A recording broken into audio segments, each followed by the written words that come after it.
Kagaya po ni David, bago siya maging hari, ang dami niyang pinagdaanan. At nagsimula siya sa pagiging pastol. At sa kanyang pagiging pastol, naging training ni Lord sa kanya yon para labanan niya si Goliath. Paano?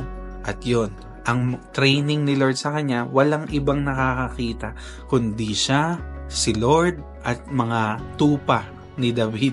At yung mga oso, mga leon. Kaya nung si Goliath po, hinahamak ang hukbong Israel, hinahamak si Lord, nakita siya ni David. At sabi niya, sino yung Pilisteyong yan? Lalabanan ko yan. At sabi ng mga kawal kay David, tumahimik ka nga, bata ka lang. Hindi, lalabanan ko yan. O sige, sinama siya kay Saul.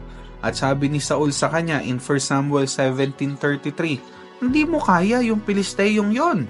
Batang-bata ka pa. Samantalang siya'y isang mahusay na mandirigma mula pa sa kanyang kabataan. So kahit si Saul, hindi makapaniwala Bata pa lalaban sa higanting warrior. Anong sabi po ni David? Ako po ang nag-aalaga sa kawan ng aking ama.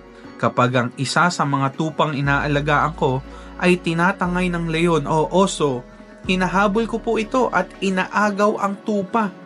Kapag hinarap ako ng leon o ng oso, hinahawakan ko ito sa panga at pinapatay.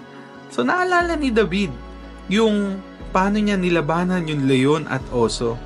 In verse 36 sabi niya, nakapatay na po ako ng mga leon at mga oso. Isasama ko po sa mga ito yung Pilisteyong yon, sapagkat ang nilalait niya ay ang hukbo ng Diyos na buhay. Dinugtong pa ni David, iniligtas ako ni Yahweh mula sa mga mababangis na leon at ng mga oso, ililigtas din niya ako sa kamay ng Pilisteyong iyon. So, dahil sa mga dinaanan na po ni David ng mga pagsubok, tumibay po yung kanyang pananampalataya sa Diyos at alam niya kung gaano kalaki ang Diyos na kasama niya. Kung paano siyang niligtas sa leon at oso, siya ring Diyos na magliligtas sa kanya sa higanteng iyon. Same thing with our lives. Madami na hong ginawa si Lord sa atin.